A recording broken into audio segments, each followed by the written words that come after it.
Good day, everyone, here at True Faith. I'd like to thank everyone who's been giving us great support recently, and for the various people that have been coming on to give us conferences, podcasts. We also have some new admins that have been helping. I'd like to thank Eugenio in Italy, who's recently signed up for helping do some admin work over there, and Connor over in Limerick for also helping the support with the page. So without further ado, I was going to go into a broad discussion on desires and how they relate in the spiritual life. And as a sort of a reference, I have some notes here from Therese Ravavala's famous work, The Interior Castle. This is the E. Alison Pierce edition, which I think most of you might be familiar with. There are some other editions of it, but this is the one that I'll be referencing to today. So I suppose, to begin with, in society we often ask ourselves, are we worth something? Where do I come in? Where am I to fit in? What's my goal? What am I meant to do? Where is my fulfillment? Where are my deepest desires going to be fulfilled? I think for Teresa of Avila, this really came to light to her when she was kneeling before a crucifix and realized this was done for me. And that it was this unconditional love that made her consider, I don't need society to tell me what I'm worth, and if you have God, you're indestructible because you're not relying on honors and riches that the world can offer. And as we've seen a lot referenced in the epistles and in various spiritual writers, the worldly man that leads on the things of the world is almost like leaning on a rush in a marsh, and when it falls away they go down with it, instead of the rock of God that is solid and that does not move when one puts his trust in him. As it says in one of the Psalms, I think, the fool is like the moon that changes a lot with the mood, whereas the just man is like the sun that does not waver in times of trial, strife, and in times of joy.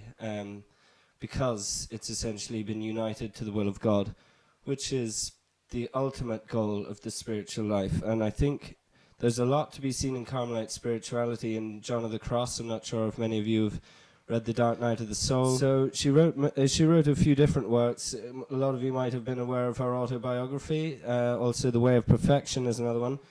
I think my personal favorite one is The Interior Castle. She wrote it when she was 62 under obedience. And it's a map of a spiritual journey. And so she has this idea. She was trying to figure out how to write about prayer, and eventually it came to her, this idea that the soul is a transparent crystal, almost like a transparent diamond, which has many rooms, just as in heaven there's many mansions. But it seems to be circular on the circumference, and within each of these layers there are different rooms, and she uses analogies like birds and animals and nature. She wasn't a trained theologian. In fact, I'm not even sure if she knew much Latin.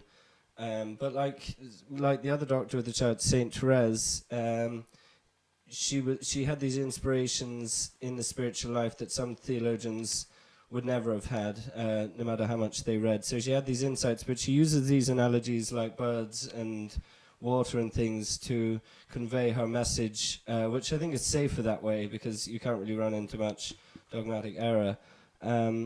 So she says that the center of this castle is where the king resides.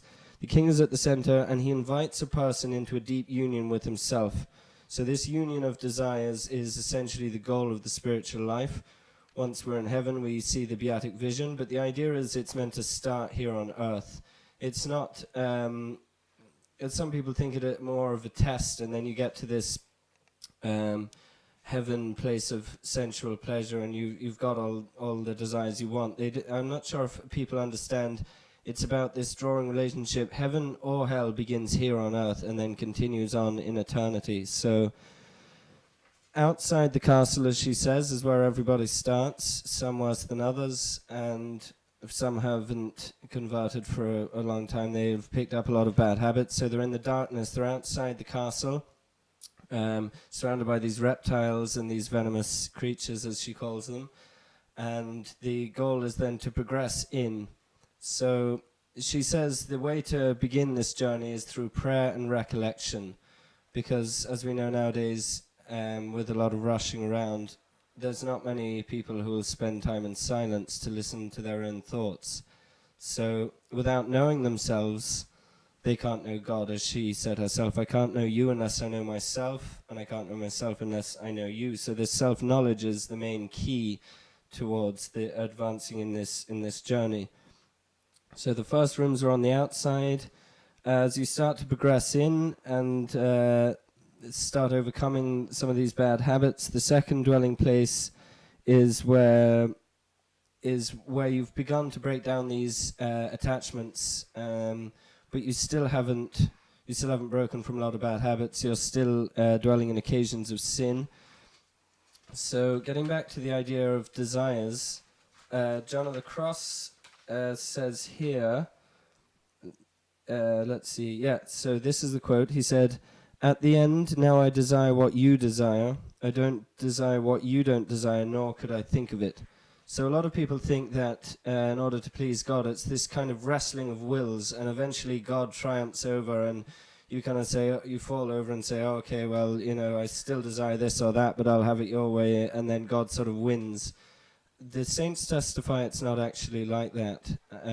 They say that there's an actual transformation in the soul of the person where their desires actually change and morph into the desires of God, where they actually want what God wants. And that's where this real union is. Once their desires unite with the desires of God, almost as though the two wills become one.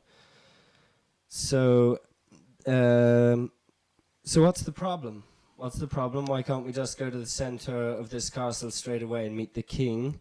The problem is we're clinging to things out there, and all these things we're clinging to make so much noise that we can't hear the gentle whistle of the king inviting us past where we've gotten stuck.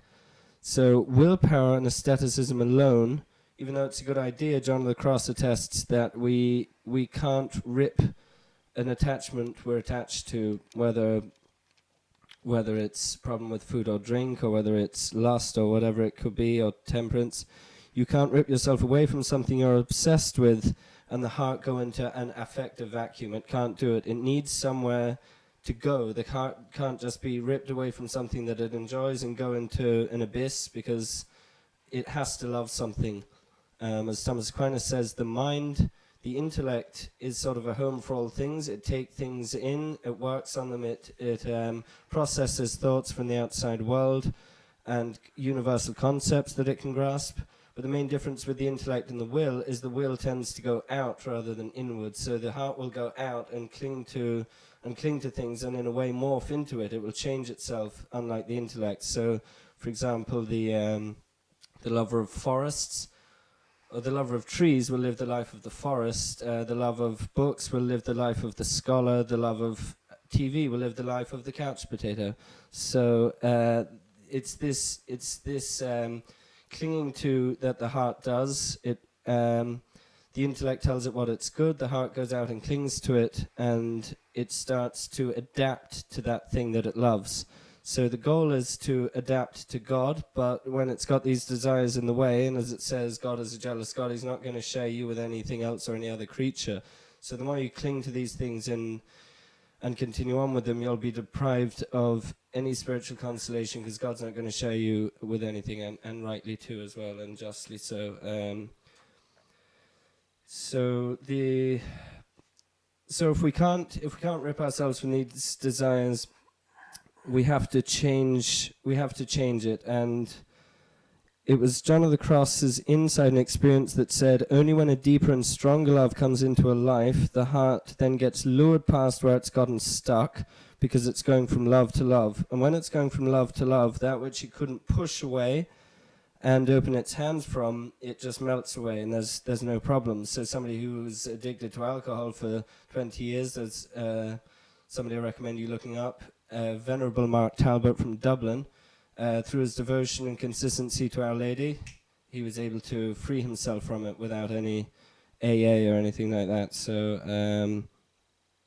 So it's this meditation, this recollection, this contemplation in silence and prayer and mortification, which will tend to tone the desires down when the soul can eventually, in silence, hear what God is telling it, feeding the intellect with what's wrong, with where it's stuck, looking inwards, it can see what's wrong, why it's wrong, and then God will start to guide the soul on how to correct it and lure it past where it's gotten stuck to go further into the mansions, further into less self-seeking, less selfishness, less sloth, all of these, and move towards selflessness, mortification, and let that charity grow, seeing God through creatures, and seeing on more in terms of how God sees the world, not how the carnal man sees the world, as we always see in our own interpretation of things through selfishness. So for Teresa, this prayer experience and this friendship with the Lord is something that lures her past where she's gotten stuck in the periphery of the castle on the outside walls. So, and it can happen in various degrees in the spiritual life, depending on how much you're progressing. You can be trying for ages and then you hit a stumbling block. The answer is just more prayer and penance to overcome that particular thing and move onward to a higher degree of self-knowledge, a higher degree of grace and prayer. And then she talks a lot about prayer, but I won't go into that one now. In fact, there's another video on True Faith if you check out our YouTube channel. The link is here, but I'll leave it in the description anyway, on the 9 levels of prayer, beginning with vocal, things like the rosary, and then on to meditation, where you're just considering a concept. It can become simple, just looking at a crucifix, a picture, one line of scripture, and contemplating it and turning it over in your mind, because the mind has to have something to chew on in order for the heart to grasp what the mind is giving it, because the will, being a blind faculty, has to in one sense rely on the intellect, because the object of the intellect is truth, and telling the heart what is good so that the heart can leap forward and cling to that and adapt to it and love it, basically. So I won't go into all the other levels of the mansions or the other levels of prayer, but I just wanted to touch on the rough idea of what she was trying to get at, that through prayer and recollection, it's the only way that we can start to curb these desires, and you'll never get union with God if you never look within yourself and never start to tackle and turn away some of these desires that are taking over too much of your time and focusing more of your time and energy on God. So thank you for this short conference, and don't forget to check out our other videos on our YouTube channel. We'll have some more of these conferences up soon. Thank you.